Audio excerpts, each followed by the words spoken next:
भगवद गीता का 13वां अध्याय क्षेत्रज्ञ विभाग योग के नाम से जाना जाता है। यह अध्याय ज्ञान के क्षेत्र, शरीर और क्षेत्रज्ञ आत्मा के बीच के अंतर को समझाता है। इस अध्याय में भगवान श्री कृष्ण अर्जुन को सिखाते हैं कि कैसे शरीर और आत्मा के भेद को समझना जीवन और मोक्ष के लिए आवश्यक है। एक अध्याय का विषय क्षेत्र और क्षेत्रज्ञ का भेद।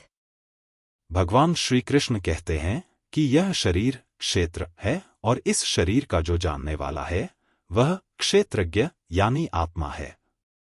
शरीर भौतिक पदार्थों से बना है जबकि आत्मा शाश्वत और अमर है। आत्मा शरीर में स्थित होते हुए भी शरीर के कर्मों में लिप्त नहीं होती।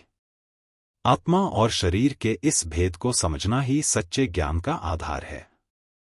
श्री कृष्ण कहते हैं, हे अर्जुन, यह शरीर क्षेत्र है और इसे जानने वाला क्षेत्रज्ञ आत्मा है। जो इस भेद को समझता है वह सच्चा ज्ञानी है। 2 क्षेत्र शरीर का स्वरूप। भगवान श्री कृष्ण शरीर का विश्लेषण करते हुए बताते हैं कि यह शरीर प्रकृति के 5 महाभूतों पृथ्वी, जल, अग्नि, वायु और आकाश से बना है। इसके साथ ही मन, बुद्धि, अहंकार और इंद्रियां शरीर के अंग हैं। शरीर का यह ढांचा अस्थायी और नाशवान है। शरीर जन्म लेता है, बड़ा होता है और अंततः नष्ट हो जाता है। श्लोक।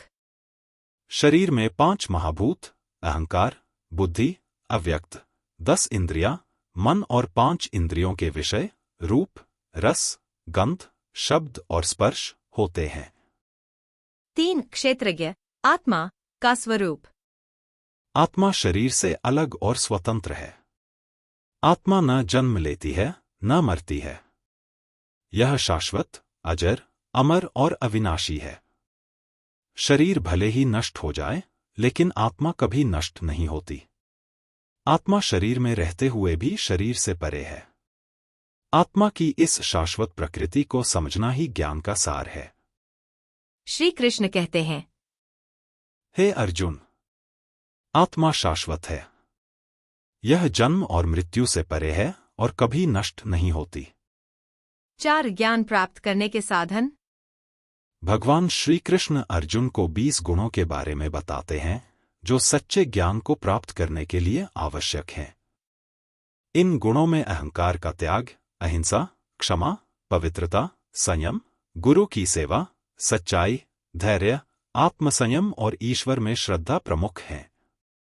इन गुणों के माध्यम से व्यक्ति अपने जीवन में सच्चे ज्ञान की प्राप्ति कर सकता है। श्री कृष्ण कहते हैं, अहंकार रहित होना, अहिंसा, क्षमा, सरलता, गुरु की सेवा, पवित्रता, स्थिरता, आत्मसंयम आदि गुण ज्ञान के लिए आवश्यक हैं। 5 प्रकृति और पुरुष का भेद। भगवान श्री कृष्ण प्रकृति और पुरुष के भेद की चर्चा करते हैं। प्रकृति, माया, वह है जो समस्त सृष्टि का निर्माण करती है। प्रकृति ही सभी प्राणियों का आधार है और इसके माध्यम से संसार का संचालन होता है। पुरुष, आत्मा, इस प्रकृति के भीतर होते हुए भी निष्क्रिय रहता है। आत्मा केवल साक्षी है जबकि प्रकृति सभी कर्मों और क्रियाओं का आधार है। आत्मा के बिना प्रकृति क्रियाशील नहीं हो सकती। श्री कृष्ण कहते हैं, प्रकृति समस्त कर्मों का कारण है जबकि पुरुष, आत्मा, केवल साक्षी है। आत्मा के साक्षी भाव से प्रकृति में क्रियाएं होती हैं। 6 मोक्ष का मार्ग। जब कोई व्यक्ति आत्मा और शरीर के भेद को समझ लेता है तब वह जीवन और मृत्यु के चक्र से मुक्त हो जाता है। आत्मा को जान लेना ही मोक्ष का मार्ग है। भगवान श्री कृष्ण बताते हैं कि जिस व्यक्ति को यह ज्ञान प्राप्त हो जाता है वह संसार के बंधनों से मुक्त हो जाता है और उसे परमात्मा की प्राप्ति होती है। श्री कृष्ण कहते हैं, जो इस शरीर और आत्मा के भेद को जान लेता है वह सभी बंधनों से मुक्त हो जाता है और मोक्ष को प्राप्त करता है। अध्याय का सार। गीता के 13वें अध्याय में भगवान श्री कृष्ण आत्मा और शरीर के बीच का गहरा अंतर स्पष्ट करते हैं। शरीर नश्वर और अस्थायी है, जबकि आत्मा शाश्वत और अमर है। इस भेद को समझने से व्यक्ति संसार के बंधनों से मुक्त हो सकता है। यह अध्याय हमें यह सिखाता है कि शरीर तो केवल एक साधन है, असली पहचान आत्मा में है। आत्मा को जान लेने से व्यक्ति मोक्ष प्राप्त कर सकता है। निष्कर्ष। भगवान श्री कृष्ण का यह ज्ञान व्यक्ति को आत्मा और शरीर के वास्तविक स्वरूप को समझने में मदद करता है। यह अध्याय बताता है कि आत्मा अमर है और शरीर मात्र एक साधन है जिसका अंत निश्चित है। आत्मा की इस शाश्वतता को जानने वाला व्यक्ति संसार के बंधनों से मुक्त हो जाता है और मोक्ष को प्राप्त करता है।